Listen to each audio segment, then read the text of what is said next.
Stuff up quacks. So this is gonna be a quick video because I wanted to make like a PSA on something I've noticed that no one's talking about within the journaling / scrapbooking community, and it's that a lot of people are probably unknowingly using AI stationery in their journals. And what I mean by that is I've noticed when I was looking through videos like aesthetic journaling videos like ASMR type stuff, that a lot of the stuff used looks very AI to me. Like there's a very specific style that I've seen that seems very popular at the moment, especially on like Etsy and Amazon, and it's that sort of watercolory, semi-realistic, somewhat anime style. It's really popular right now. And it's not just people, it's also buildings and plants and animals. It's like, at first you might think, oh, it looks like, like watercolor. It looks traditional, looks normal. But then the closer you look, it just has an AI feel to it. And a lot of people probably don't realize it's AI because of how good it looks, which really sucks. So I wanted to make this video just to, give a heads up that a lot of stationery recently just seems to be AI generated. I think the harder stuff to detect might be the more simplistic, cutesy, round, kawaii style for a lot of stationery stuff like stickers and washi tape. That might be way harder to detect, so I can't entirely confirm if a lot of that stuff is AI or maybe it is just legit.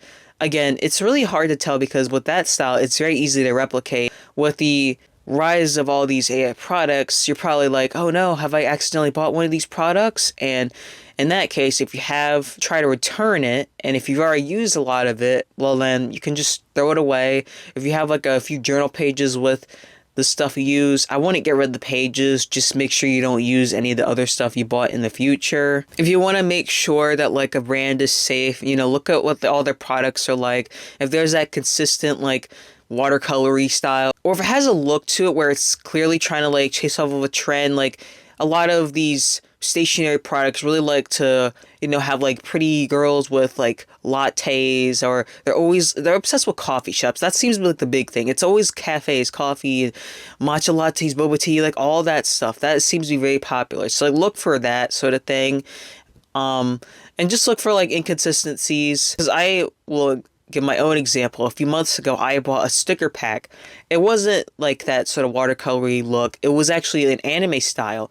Now, anime style also seems to be a thing as well. Same with like the semi-realism. This was like pure anime. There was like a mix between sort of a simplistic anime and a more shoujo detailed anime style. And when I bought the book, I was really excited. But when I looked at it closer, I was like, oh, this looks really off. This is clearly AI. And when I looked back at the brand on Amazon, which is where I got it from, I realized, oh yeah, this is AI, because all this stuff just had that AI look to it.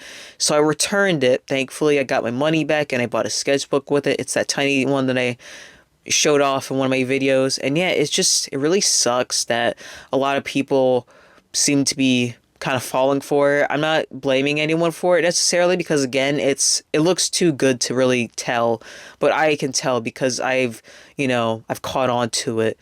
But yeah, it just really sucks, and I wish more people would like address this. Like, I do recall one time watching a journaling ASMR video where someone did point out like, hey, this might be AI. Be on the lookout, and your best bet obviously is just buy from actual artists. Buy from reputable artists, because a lot of these companies keep showing up because they're clearly trying to capitalize off of journaling and scrapbooking since it got really popular.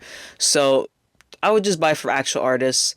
And like, yes, Etsy is kind of an AI slop fest at the moment, but there are still some good artists that are on Etsy and other websites as well. Amazon really has been declining with a lot of its AI stuff, which really sucks because the barrier to entry to selling things seems to be really low, since they don't seem to give a fuck about AI stuff. So yeah, I just want to give everyone a heads up about this. It really sucks that AI had to infect the one community that I love and that I was hoping would be safe, but no, it's been here for quite some time now. And now that it's here, I hope that maybe this video might be able to get some awareness out there so that maybe things can improve a little bit. So with that said in mind, I'll see you quacks later.